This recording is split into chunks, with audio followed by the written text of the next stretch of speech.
Hey guys, Dan with Kane Custom Garage, and today I got a little bit different video for you guys.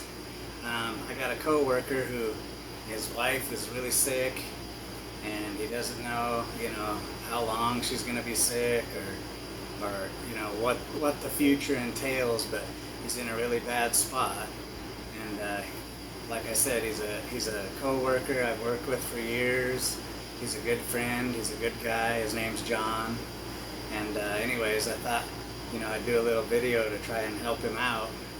He started a GoFundMe page, and he doesn't really do social media, and so he's been trying to send it to everybody he knows. But I feel like we need to get it out there a little better for him and see what we can do. And so I thought to tie that all in, since he's my coworker, I was going to show you some of the stuff from that I've collected over the years, being the cable man. Because I think I mentioned that before in one of the videos, that yeah, I'm the cable man, that's what I do. And me being a collector and a hoarder of old stuff, I thought I'd show you some of these old splitters that I've collected over the years. Cable splitters, cable boxes. Remember these old cable boxes? But yeah, so I thought I'd show you some of that stuff. And it's just neat. Like when I got into this YouTube thing, I thought I'd make some videos and it'd be sort of fun. But you don't realize that there's a community of people out there that have really big hearts and are really willing to help out. And it sort of takes you by surprise sometimes. And so I thought, man, I should do a little video. And I'm not like obligating anybody to do anything, but I thought I'd just get it out there. Even if somebody, threw in like $5-10, whatever, or you don't have to do anything. But yeah, John's a really good guy. He's a good family man, and he's just one of those. He's one of them guys. I'm sure all you guys have one of these guys at work. He's sort of the big teddy bear, sort of the goofy guy who does some dumbass stuff sometimes. But he's a good guy, and he's got a heart of gold, and he'd do anything for you. He'd give you the shirt off his back. And anyways, what happened with his wife was, I guess, I can't remember if it was her gallbladder. She had a gallstone or something to that effect, and basically it backed up her pancreas and was backing everything up, and all this bile and nasty stuff was backing up. I don't want to give you all the details, but basically it ruptured, and then it spread throughout her body and poisoned her whole body, and they had to rush her to the hospital. And she's been in the hospital for I think it's been 2 or 3 weeks now. And she was in critical condition for a while, and then they thought they had it whipped. And then come to find out, I guess her colon had ruptured too. And so now, I guess they had to remove basically all of her colon, which is going to leave her, basically disabled for the rest of her life. Because I don't think you can live a normal life after that, So anyways, he set up a GoFundMe page, and I'm going to try to put the link for it below in the comments below or in the description. And I'm not very good at that kind of stuff, so I'm going to have to figure out how to put the link in there, but I'll get it in there. And then yeah, I'm not pushing anybody to do anything, but I told John I'd try to get the word out. I shared it on Facebook, and I'm not usually one to make a big deal about all this kind of stuff. But I mean, when a guy is really in need, they're in need, and yeah, it's pretty bad. And so anyways, because yeah, and it's GoFundMe, and I know you see a lot of this stuff where it turns out to be a scam and people are just trying to raise money. But rest assured, that's not John. He would never do anything like that. And I mean, obviously it's coming from me. His wife really is in bad shape. So anyways, John's a good friend, and I feel bad for him.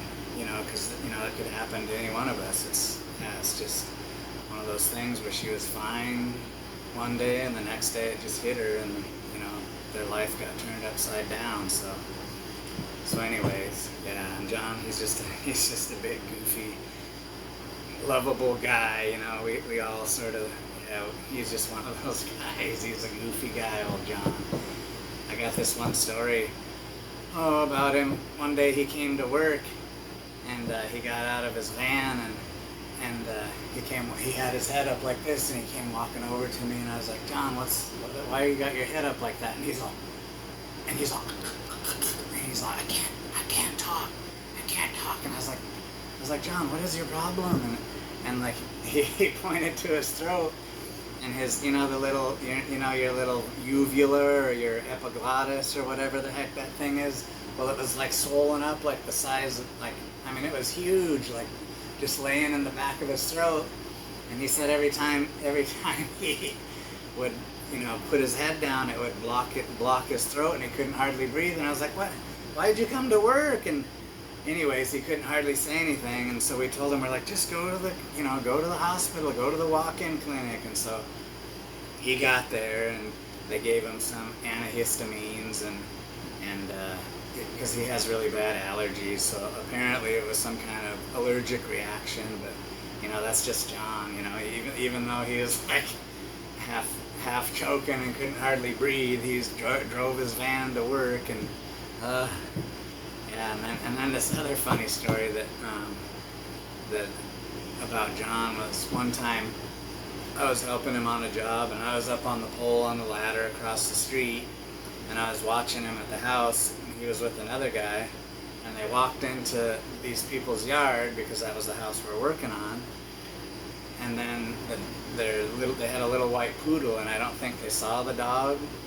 And anyways, when they walked through the gate, the little poodle walked out the gate, and he started running around, and I yelled over there. I was like, John, the dog got out. And they're like, what? What are you talking about? And then sure enough, the dog ran out in the street, almost got hit like 2 times. And then it ran back down this other side street, and John and the other guy were chasing it around, trying to catch it. And I think it even bit John one time when he tried to grab it. And then they called the supervisor, and he was having a conniption, and because he's like, well, if that dog gets hit, we're gonna, that's gonna be terrible. That doesn't look good for the company. And so anyways, they chased that dog all over the place for like an hour, and then it finally got away from him, and then they didn't know what to do. And I think they even called the Humane Society, and they came out and got a description and stuff, and it was just a big cluster, and you can imagine. And so anyways, John was just mortified about the whole thing and feeling bad about it the whole day. And then we went back later to see if we could find the dog again later that day, and the dog got back in its own yard on its own. It was back in its own yard. There it was. It just came back on its own. So just goofy stuff like that. The life of a cable man, But yeah, John's a good guy, and I really feel for him, because that's a bad deal, I just couldn't imagine. And so anyways, like I said, I'll put the description in there, and if you guys want to help out, that's fine. If not, don't feel obligated. I realize you don't know the guy, but he's a cool guy. He's a cool guy. He's not really into chainsaws, although he did have this, he was trying to use this crappy electric chainsaw at his house, and I was like, John, what are you doing with that thing? And I sold him that little Echo chainsaw I had. He bought that from me, and he uses that, So yeah, this is my cable stuff. Sort of like chainsaws, they made like so many makes and models of splitters and amplifiers, and then these are the old cable boxes that we had when we was kids. Remember those? But it's just crazy. This is somebody's attempt at a splice for coax. It doesn't work that way. It's sort of funny. And this is my old climbing belt. I keep everything. I'm a hoarder. And here's another one of my climbing belts. used to gaff and everything too. We used to gaff poles with spikes, but we don't do that anymore because of liability. So anyways, so yeah, and then you know, speaking of the kindness of this community and the chainsaw guys and you know, like yesterday, Andrew sent me this ignition chip for my 707G, because remember I was having problems with spark on that, and then the carburetor was having problems. He sent me a kit for my carburetor. I mean, isn't that just the coolest thing ever? So yeah, what a cool community we got here. And yeah, he sent me some more pins and stickers. That guy is such a good guy. And all you guys are good, and I know you guys are really generous and have big hearts. And so anyways, that's all I got for today. I just thought I'd try to scrape something together for John and get that. I'm gonna try and get that link in there. And so anyways, thanks for taking the time to look at this midweek video, guys. Alright, we'll talk to you later.